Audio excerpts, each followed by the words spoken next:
আসসালামু আলাইকুম। দেখেন, আগামীকালকে হচ্ছে ঈদ। মালয়েশিয়াতে পবিত্র ঈদুল আজহা।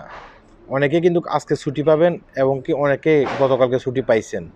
অর্থাৎ 2 থেকে 3 দিন অনেকে ছুটি পাবেন। আপনারা যাদের কাছে পাসপোর্ট নেই, ভিসা নেই, আপনারা দয়া করে এই যে কুয়ালালামপুর, তারপরে আপনার চকেট, হ্যাঁ? তারপরে কোতারিয়া এসব জায়গায় কিন্তু আপনারা আসবেন না। কেন এসব জায়গায় আপনারা আসবেন না? যদি আপনার কাছে ভিসা থাকেও, হয়তোবা আপনার কাছে পাসপোর্ট নেই, আপনি আসবেন না। কারণ এসব জায়গাগুলোর ভিতরে অনেক ক্ষেত্রে সিভিলে রেট দিতে পারে, হ্যাঁ? তারপর রোড ব্লক করে অনেক ক্ষেত্রে দেখা গেছে কি গাড়িগুলো চেক করে। তার ভিতরে যদি আপনি পড়ে যান, তাহলে আপনার কাছে যদি ভিসা টিসা না থাকে, তাহলে আপনি বিপদে পড়বেন। এটা অবশ্যই মনে রাখতে হবে, এসব জায়গাগুলোতে আসবেন না। আর কেন বলতেছি, আপনার কাছে ভিসা আছে কিন্তু আপনার কাছে পাসপোর্ট নেই। দেখেন, আমার আগের ভিডিওতে আমি বলছিলাম অনেক বস আছে, তারা দেখা গেছে কি আপনাকে ছুটি দিয়ে দিচ্ছে। ছুটি দিয়ে যাওয়ার পরে তাদের ডয়ারে কিন্তু আপনার পাসপোর্ট, আপনাকে পাসপোর্ট দেয় নাই, বলছে যাও তোমার 3 দিন 4 দিন ছুটি। তারা কিন্তু মালয়েশিয়ান বস অনেক ক্ষেত্রে হয়, চাইনা বস হয়। তারা তাদের গ্রামের বাড়িতে চলে যায় ঈদ করার জন্য।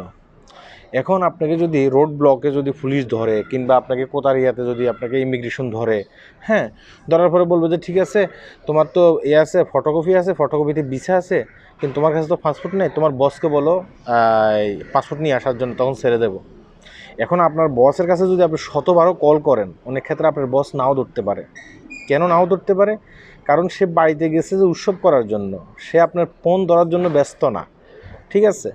এবং কি আপনাকে ফোন ধরলেও আপনার পাসপোর্ট থাকবে, যে দেখা গেছে কি যেখানে তিনি কাজ করেন, যেখানে তার প্রজেক্ট, সেখানে তার ফোন থাকবে, পাসপোর্ট থাকবে। আর বস থাকবে যে গ্রামের বাড়িতে। তখন 15 থেকে 16 দিনের জন্য আপনাকে কিন্তু জেলে ঢুকাই দিবে। বলবে যে ঠিক আছে, তোমার বস আছে, তখন তোমাকে ছেড়ে দেবো। 15 থেকে 16 দিনের জন্য ঢুকাই দিবে। আপনি এই যে কুয়ালালামপুর যে ঘোরার জন্য আসছেন, আপনি যে সকেটে ঘোরার জন্য আসছেন, আপনি যে এই যে কেএলসিসি টাওয়ারে ঘোরার জন্য আসছেন, হ্যাঁ, আপনি মজা নিতে আসছেন কিছুক্ষণের জন্য, আপনি 15 দিন 16 দিনের জন্য জেলে চলে গেছেন। তাহলে এটা তো খুবই দুর্ভাগ্যজনক বিষয়, তাই না? এই কারণে আমি বলতেছি যে যাদের কাছে একবারে প্রকৃতভাবে পাসপোর্ট আছে, আপনার কাছে পাসপোর্ট আছে, আপনার ভিসা আছে পাসপোর্টে, আপনি ঘোরার জন্য আসেন, সমস্যা নেই।